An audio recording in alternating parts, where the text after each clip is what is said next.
Right, back to the next stage of this video. So we're in the lakes, as I was telling you on the last video. We've been bombing about all morning. We started at Northumbria side, we're in the west side of the lakes at the moment. We're just bombing down a few more of these little B roads before we go to Kendal, where we're staying tonight. But we're just enjoying the ride and the day out. We had a bit of rain this morning.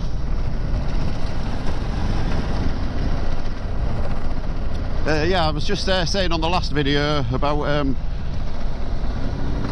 if you were just deciding to get an adventure bike, for instance, you know, you don't need a Multistrada or any of the expensive ones. I got a V-Strom, I was saying on the last one, didn't really want one.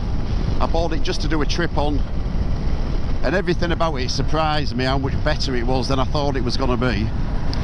And it's hard to, when you're buying, say, a Multistrada or a GS or a Tiger, any of those, to justify the money, apart from the reason that you really like the bike. But if you're buying an adventure bike, or say a second bike and not your only bike, I would definitely give the V-Strom a go. The only thing I would say, if you buy the V-Strom first and then think, oh yeah, I get into my adventure bikes, I want one of the you know, the ones with all the toys, I want one of the, like a Multistrada or a GS or any of the other more expensive ones. They don't seem that amazing once you've had the V-Strom, where, you know, that's, you'd think, you know, when you're paying double the price, it should be twice as good.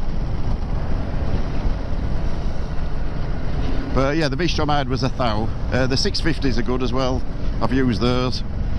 But the yeah, I never felt like you needed any more power or anything. The suspension was fantastic. The one I had, it didn't have any gadgets on it like traction or anything like that, but you never felt like you needed them. Well, on this Multistrada, if you're it's very rare you need it in sport mode, but I end up mainly in either urban or touring mode. Especially if it's raining, I'll stick it into urban, which gives you reduced power,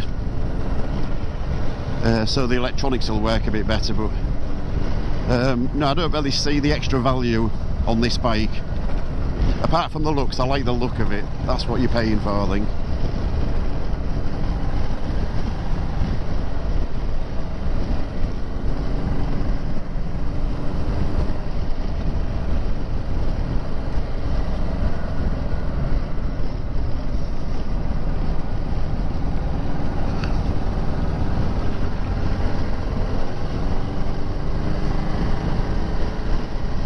I say we're all on different types of bikes, and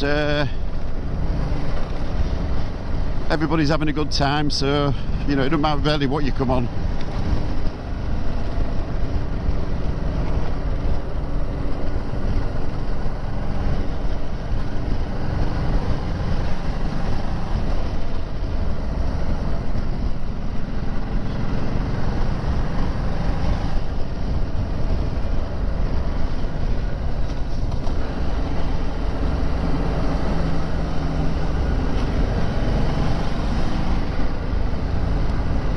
I think the least enjoyable type of bike would be a sports bike, because you'll be on your wrists a lot, and because you're not really travelling too fast,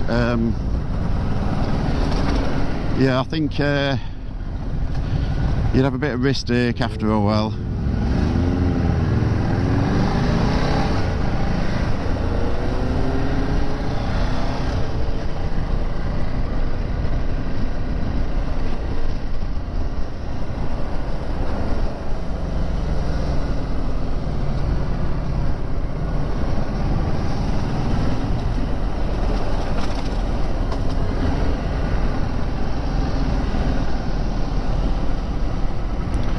Look at that view.